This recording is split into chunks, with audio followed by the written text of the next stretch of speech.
It was New Year's Eve 2023, and I was supposed to be at Town Hall Square, Plaza del Ayuntamiento, with all the celebration mood, all the people, and of course, the fireworks.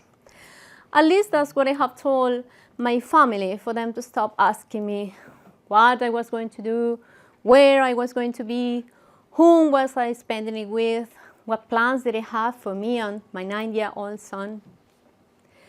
It annoyed me so much to hear the questions every time we talk over the phone, even if we were miles away, an ocean away. And yet, I can feel the disappointment in the long silence every time I reply, I don't know, to the questions. That's why when I heard there were going to be fireworks at the Plaza del Ayuntamiento, I ran and told everybody, and it worked like magic. They had a plan for me, and I have no more questions to answer, neither long silence to hear.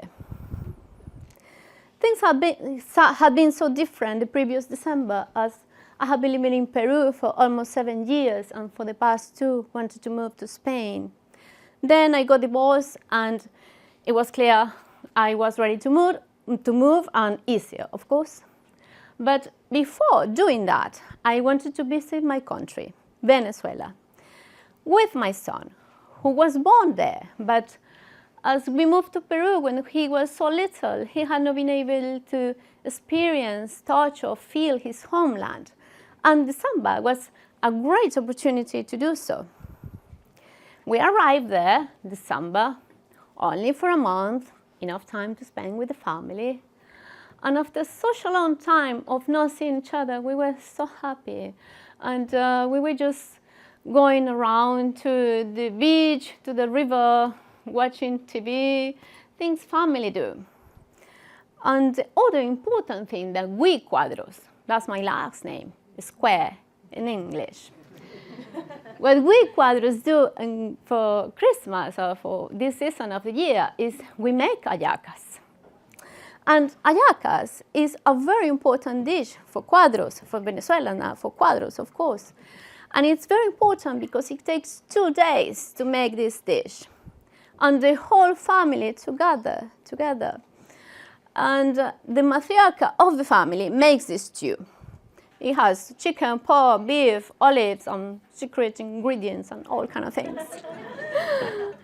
So when the stew is ready, everybody arrives, uncles, aunties, everybody. And we sit in this long table, kind of an assembly line, everybody working together. So it got a plantain leaf, corn, the stew, and somebody has to close it properly with a rope, because if it doesn't, it will open when cooked in boiling water, destroying everybody's work.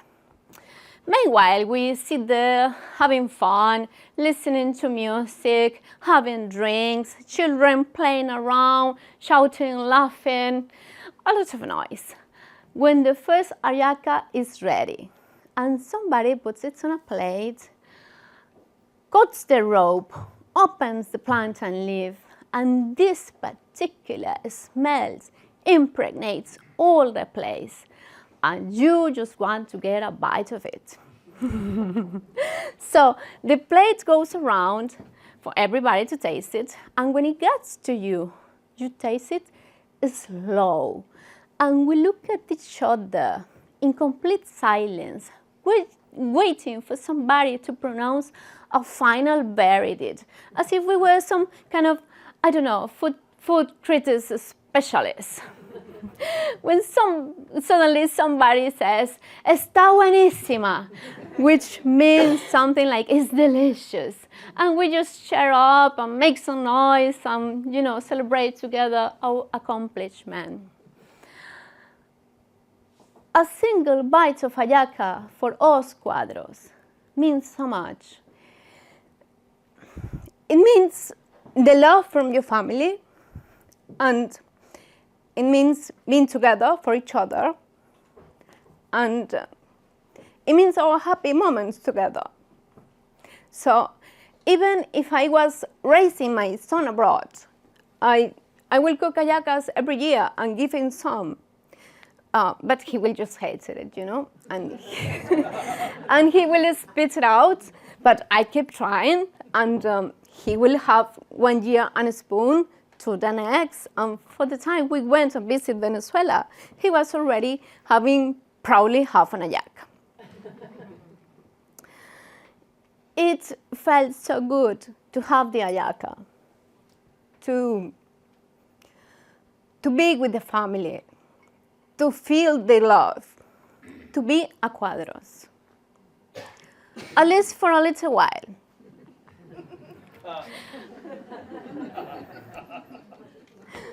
Before the hugs became a squeeze and then a choke. It has happened so many times, but I guess the hardest for me was when I was 26 and I have been working in a different city from my family, and I have come to visit, just that I stay over my boyfriend's place and arrive home the next day.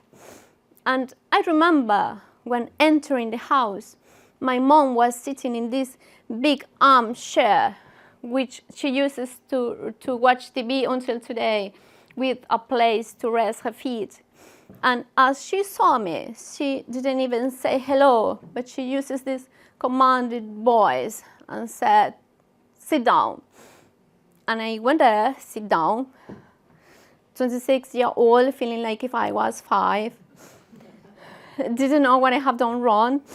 But the next thing she said, I won't repeat, but it has something to do with the wrong it was for me to be sleeping over my boyfriend's house, that people will talk, that we were Christians, and that was not the way we Cuadros do things. Just that she didn't say like that.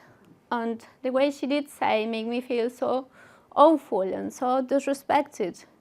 And I remember sitting there with my whole face, cheeks and ears burning, the way they do when I am really angry. And I just get up, didn't say a word, got into my car, drove away. I didn't talk to her for the next 6 months.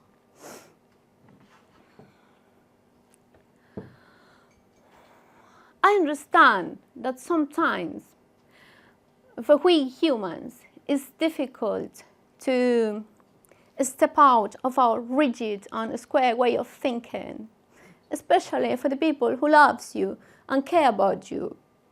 I get that. And sometimes they might push you to do the things in the equation that's hard work for them, even if it doesn't make you happy. They want to make you happy. They act from love. But sometimes I wonder if they have wondered themselves if it is, if you are happy, if you are okay with that, instead of just pushing you to do things their way, a square way.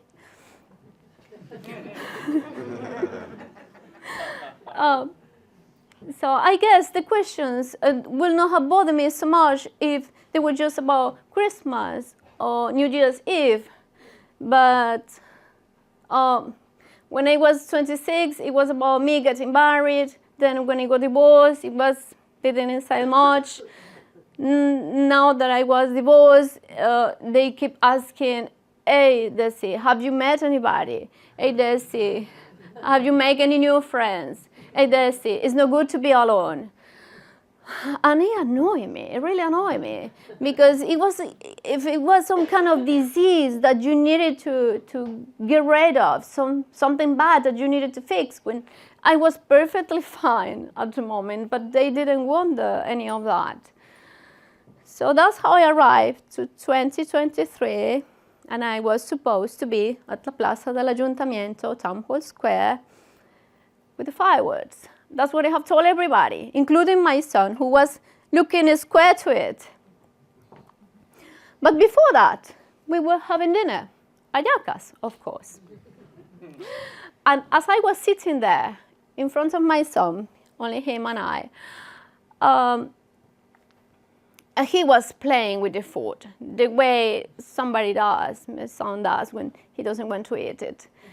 And he was playing with it, kind of sleepy. And I remember saying, Juan Andres, it's very important for you to eat that. You know, it's our tradition. And that's the way we Cuadros do things. And as I was saying that, something hit me. And I got a flashback from when I was 26, feeling like 5. It was so clear to me. And I didn't want to keep doing to my son the same thing that my family had been doing to me, forcing him to do things even if he didn't like them. It wasn't, after all, about the ayaca. It was much more about it, you know. So he said, listen, Juan Andres, it's okay if you don't eat the ayaca. And his eyes just opened like so relief. He couldn't believe. All right, so we finished dinner, salad or whatever was there.